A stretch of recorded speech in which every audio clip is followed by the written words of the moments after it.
Everyone, welcome to my SST class. तो आज हम लोग डेमोक्रेटिक पॉलिटिक्स का चैप्टर 6 पॉलिटिकल पार्टीज का नेशनल पॉलिटिकल पार्टीज के बारे में डिस्कस करेंगे। तो इससे पहले हम लोग जो थे how many parties should we have के बारे में डिस्कस कर चुके हैं। देखो एक कंट्री में कितने नेशनल पॉलिटिकल पार्टीज होते हैं वो आज हम लोग पढ़ेंगे, ठीक है। तो देखो पूरे दुनिया में जितने भी डेमोक्रेसी कंट्री होते हैं होते हैं जहाँ पे कि फेडरल सिस्टम प्रैक्टिस किया जाता है, सभी में जो है दो तरह का पॉलिटिकल पार्टीज पाए जाते हैं। एक पार्टी जो कि एक फेडरल यूनिट के लिए होता है जो कि पूरे कंट्री के लिए होता है, और दूसरा जो कि छोटे छोटे फेडरल यूनिट्स के लिए होता है जो कि अदर स्टेट्स में होते हैं, ठीक है। तो जो पार्टीज पूरे कंट्री में होते हैं, पूरे ऑल ओवर कंट्री में होते हैं, उनको बोला जाता है नेशनल पार्टीज। और इस समय जितने भी नेशनल पार्टीज होते हैं उनके यूनिट्स कुछ कुछ स्टेट्स में भी होते हैं, लेकिन जितने भी जो छोटे मोटे यूनिट्स होते हैं वो सभी के पॉलिसीज, प्रोग्राम और स्ट्रेटेजी जो है वो नेशनल पार्टीज के जैसे ही सेम रहता है। तो जितने भी पार्टीज होते हैं एक कंट्री में, सभी पार्टीज़ को उसी कंट्री का जो इलेक्शन कमीशन रहता है वहाँ पे रजिस्टर होना पड़ता है कि ये जो है इस स्टेट के पार्टीज़ हैं या फिर उनका नाम ये है। तो सभी का जो नाम है उनको रजिस्टर करना पड़ता है। और जो इलेक्शन कमीशंस होते हैं वो सभी पार्टीज़ को इक्वली ट्रीट करते हैं। और कुछ कुछ पार्टी जैसे कि जो बड़े पार्टीज होते हैं या फिर जो एस्टेब्लिश पार्टीज होते हैं उनको कुछ स्पेशल फैसिलिटीज़ दिया जाता है। तो जिस पार्टीज़ को जो सिंबल्स मिलता है या फिर जिनको जो नाम मिलता है वो सभी का जो है यूनिक रहता है। और सभी को जो है उस इलेक्शन कमीशन के जो ऑफिसर्स होते हैं वही सभी लोगों को पार्टी का जो सिंबल्स हैं वो देते हैं।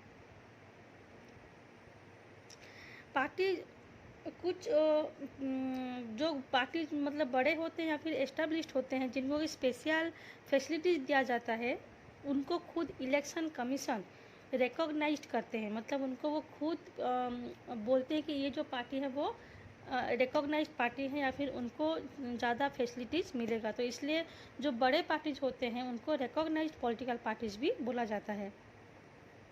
तो इलेक्शन कमीशन जो है वो कुछ क्राइटेरिया बनाए हैं कि कौन से पार्टी को नेशनल पार्टी बोला जाएगा और कौन से पार्टी को स्टेट पार्टी बोला जाएगा। तो जिस पार्टी को कितने वोट्स मिले हैं या फिर वो असेंबली में इलेक्शन में कितने सीट्स में जीत हासिल किए हैं उनके आधार पर जो है पार्टी डिसाइड किया जाता है, ठीक है। तो जो पार्टी जो है लेजिस्लेटिव असेंबली में, मतलब असेंबली इलेक्शन में जो पार्टी सभी वोट्स का 6% वोट पाता है और जितने भी सीट्स होते हैं एक असेंबली में उसका खाली 2 ही सीट्स पे जीत हासिल करता है, तो उसको बोला जाता है स्टेट पार्टी, ठीक है। जैसे कि हमारा स्टेट जो है उड़ीसा है, तो उड़ीसा में जो असेंबली होता है उसको लेजिस्लेटिव असेंबली बोलते हैं, विधानसभा जिसको बोलते हो। तो जितने भी लोग वोट देते हैं तो टोटल वोट का 6% वोट, और लेजिस्लेटिव असेंबली में जितने भी सीट्स होते हैं उसका ओनली 2 सीट पे अगर कोई पार्टी जीत हासिल करता है तो उसको स्टेट पार्टी बोला जाता है। ठीक वैसे ही पूरे कंट्री में जो लोकसभा इलेक्शन होते हैं तो उसके टोटल वोट का 6% वोट या फिर पूरे लोकसभा में जितने भी सीट्स होते हैं उसका खाली 4 सीट पे अगर कोई पार्टी जीत हासिल करता है तो उसको बोला जाता है नेशनल पार्टी। तो इसी क्लासिफिकेशन में जो है 2006 के हिसाब में हमारे कंट्री में 6 नेशनल पार्टीज़ को रिकॉग्नाइज किया गया है।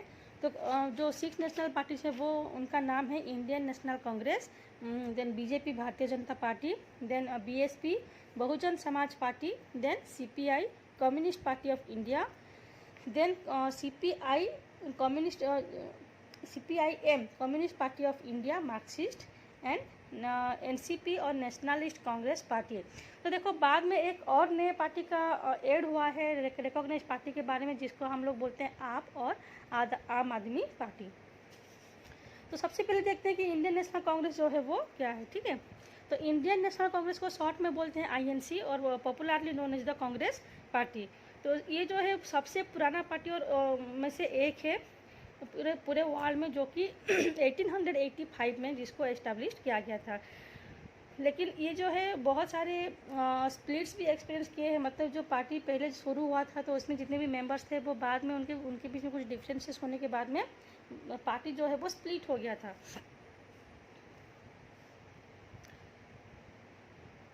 तो इसके जो लीडरशिप थे वो थे जवाहरलाल नेहरू, उनके लीडरशिप में जो इंडियन नेशनल कांग्रेस जो था वो बना था। तो वो जो थे एक modern secular democratic Republic India build करने का सपना देखे थे, फिर एम रखे थे। इंडियन नेशनल कांग्रेस जो था वो 1977 से रूलिंग पे आया, या फिर जो रूलिंग पार्टी जिसको बोलते हो। उसके बाद 1980 से लेके 1989 तक फिर से वो गवर्नमेंट फॉर्म किया। उसके बाद 1989 में इसको धीरे धीरे लोगों का सपोर्ट मिलना कम हो गया, और ये जो था पॉलिटिकल उसका जो जितने स्ट्रांग होने चाहिए पॉलिटिकली, वो स्ट्रेंथ जो है वो धीरे धीरे खोता गया। उसके बाद एक सेंट्रिस्ट पार्टी जिसका आइडियोलॉजी जो था सेकुलरिज्म और वेलफेयर ऑफ वीकर सेक्शन और माइनॉरिटीज़ को सपोर्ट करना और न्यू इकोनॉमिक रिफॉर्म्स को सपोर्ट करना। तो इन्हीं आइडियोलॉजी के साथ 2004 इलेक्शंस में एक सेंट्रिस्ट पार्टी का एमर्ज हुआ, जिसमें कि 145 मेंबर्स लोकसभा इलेक्शन में वो जीत हासिल किए थे। और उस पार्टी जो था उनको एक कोलिएशन गवर्नमेंट बना के वो जीत हासिल किए थे इलेक्शन में, जिनको कि बोला गया था यूपीए गवर्नमेंट और the United progressive alliance coalition government at the centre. उसके बाद देखते हैं भारतीय जनता पार्टी और बीजेपी। तो BJP founded in 1980 by reviving the erstwhile Bharatiya Janata संघ। तो जो बीजेपी का पुराना नाम था वो है भारतीय जनता संघ, उसको 1980 में फिर से रिवाइव किया गया था।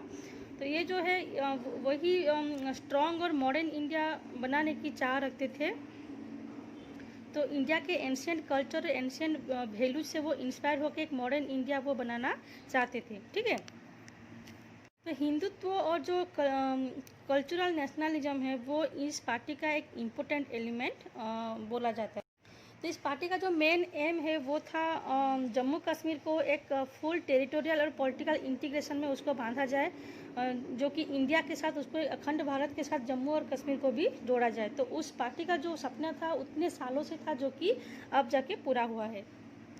और एक यूनिफॉर्म और सिविल कोड जो कि पूरे कंट्री के लिए लागू किया जाए, सभी के लिए, चाहे वो किसी भी रिलीजन का हो, किसी भी जाति का हो, या फिर किसी भी कलर का हो, तो सभी लोगों के लिए जो है पूरे कंट्री के लिए एक जैसा सिविल कोड लागू किया जाए। इस पार्टी को जो है 1990 के बाद उसको ज़्यादा सपोर्टर्स मिले थे, या फिर उस पार्टी को लोग जो है वो पसंद करने लगे थे। तो पहले खाली इस पार्टी का जो सपोर्टर्स था वो नॉर्थ, वेस्ट और अर्बन एरियाज़ में ज़्यादा देखने को मिले थे, लेकिन बाद में जो पार्टी था वो धीरे धीरे साउथ, ईस्ट और north east and rural areas में भी सपोर्टर्स गेन किए थे। और 1998 में पहली बार वो पावर में आए थे, या फिर वो रूलिंग पार्टी के हिसाब से गवर्नमेंट फॉर्म किए थे। और जब 1998 में जो गवर्नमेंट किया था वो भी वही कोलिएशन रूलिंग पार्टी के हिसाब से वो पावर में आए थे, तो उसी कोलिएशन गवर्नमेंट के हिसाब से वो आए थे, जो कि नेशनल डेमोक्रेटिक अलायंस के हिसाब से वो जीत हासिल किए थे। उसके बाद 2004 में वो फिर से इलेक्शन हार गए थे, and it is the principal opposition party in the Lok Sabha. और इलेक्शन हारने के बाद जो था वो लोकसभा में एक ओपोजिशन पार्टी के हिसाब से वो काम की। उसके बाद देखते हैं बहुजन समाज पार्टी या फिर बीएसपी। तो बीएसपी जो था वो 1984 में फॉर्म हुआ था under the leadership of Kanshiram. तो उसके जो फाउंडर है वो है कांसीराम। तो इनका जो मेन एम है वो है उनके पावर को सिक्योर करना, जो कि दलित, आदिवासी, ओबीसी और रिलीजियस माइनॉरिटीज़ को लेके बना था। तो इन सभी के जो राइट्स होता है, या फिर जो डिमांड्स होते हैं, या फिर जो नीड्स होते हैं, उन सभी को सिक्योर करना था इनका मेन एम। तो ये जो पार्टी था वो बहुत सारे लोगों के जो आइडियल्स होते हैं, या फिर जो इंस्पिरेशन से वो बना था, जैसे कि the teachings of Shahu Maharaj, then Mahatma Phule, Periyar, Ramaswamy Naicker and Baba Saheb Ambedkar. जो पार्टी था वो जितने भी दलित पीपुल या फिर ऑप्रेस्ड पीपुल होते हैं, उनके इंटरेस्ट और उनके वेलफेयर को सिक्योर करने के लिए ये पार्टी हमेशा खड़ा रहता है।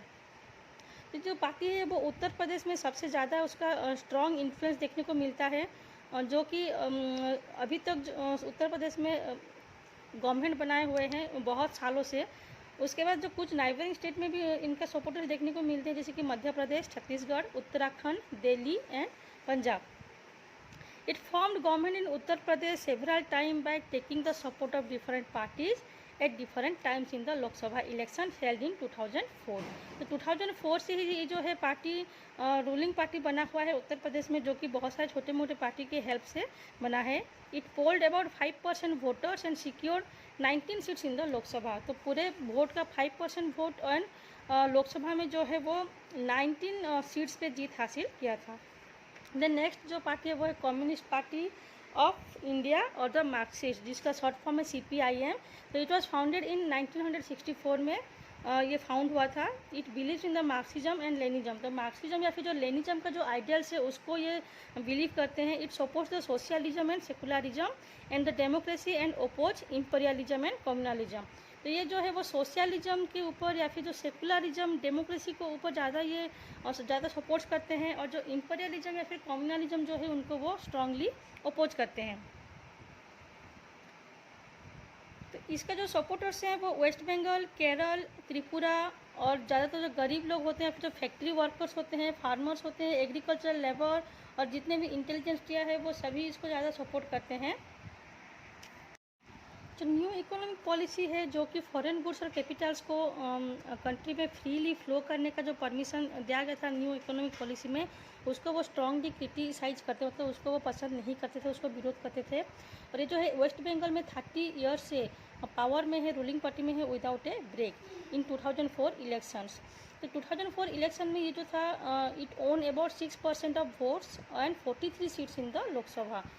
तो currently supports the UPA government from outside without joining the government. तो ये जो है CPIM और जो कम्युनिस्ट पार्टी ऑफ मार्क्सिज्म जो है वो 2004 इलेक्शन में पूरे लोकसभा के जितने वोट्स था उसका 6% वोट और जितने सीट्स था उसका 43 सीट्स में जीत हासिल किए थे। और ये जो UPA गवर्नमेंट है कि जो कि यूनाइटेड प्रोग्रेसिव अलायंस, जिसको हम लोग इंडियन नेशनल कांग्रेस का जो अलायंस बना था उसको वो सपोर्ट्स करते हैं।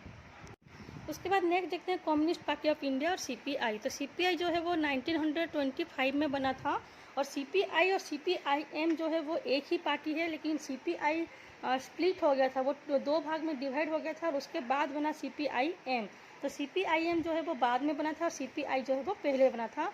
और दोनों ही पार्टी के जो आइडियोलॉजी है वो सेम है, दोनों ही जो है मार्क्सिज्म और लेनिज्म के और सेकुलरिज्म और डेमोक्रेसी के आइडियल्स को सपोर्ट करते हैं।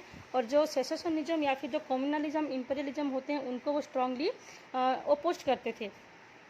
तो ये CPI जो है वो भी वही वर्किंग क्लास, फार्मर्स, लेबर, पोर सभी के जो इंटरेस्ट या फिर उनके जो नीड्स, डिमांड्स होते हैं उनको ज़्यादा प्रमोट करते थे या फिर सपोर्ट करते थे। लेकिन 1964 में ये पार्टी जब स्प्लिट हो गया था, डिवाइड हो गया था, उसके बाद से ही ये पार्टी जो था वो थोड़ा वीक होने लगा था। लेकिन उसका जो सपोर्टर्स है वो केरल, वेस्ट बंगाल, पंजाब, आंध्र प्रदेश में और तमिलनाडु में ज़्यादा देखने को मिलते हैं। और 2004 के जो इलेक्शन हुआ था लोकसभा इलेक्शन में, उसमें वो टोटल जो वोट है उसका ओनली 1.4% वोट और जितने टोटल सीट्स के 10 सीट पे वो जीत हासिल किया था। और मार्क्सिज्म या फिर CPIM की तरह ही ये CPI भी जो है वो UPA गवर्नमेंट को सपोर्ट करता था। उसके बाद नेक्स्ट आता है नेशनल कांग्रेस पार्टी और NCP। तो NCP जो है वो 1999 में फॉर्म हुआ था, जो कि इंडियन नेशनल कांग्रेस जो था वो स्प्लिट होने के बाद नेशनलिस्ट कांग्रेस पार्टी बना था। तो ये जो है democracy, Gandhian secularism, equity, social justice and federalism के जैसे आइडियोलॉजीज को सपोर्ट करता था। और इनका जो डिमांड्स था वो ये था कि एक कंट्री में जो हाई ऑफिस या फिर जो ऑफिसर्स होते हैं हाई पोस्ट पे, तो गवर्नमेंट ऑफिसर होते हैं, वो सभी जो हैं नेचुरल सिटीजन जो कि उस कंट्री में पैदा हो रहे हैं, खाली उसी लोगों को जो है जॉब मिले। तो कौन कौन से स्टेट में पार्टी के जो सपोर्टर्स देखने को मिलते हैं? महाराष्ट्र, मेघालय, मणिपुर एंड आसाम। तो महाराष्ट्र में जो है NCP कोलिशन गवर्नमेंट में उसको देखने को मिलता है। और ये भी जो है UPA जो अलायंस था, यूनाइटेड प्रोविंस जो था, प्रोग्रेसिव अलायंस जो था, उसका ही एक मेंबर है।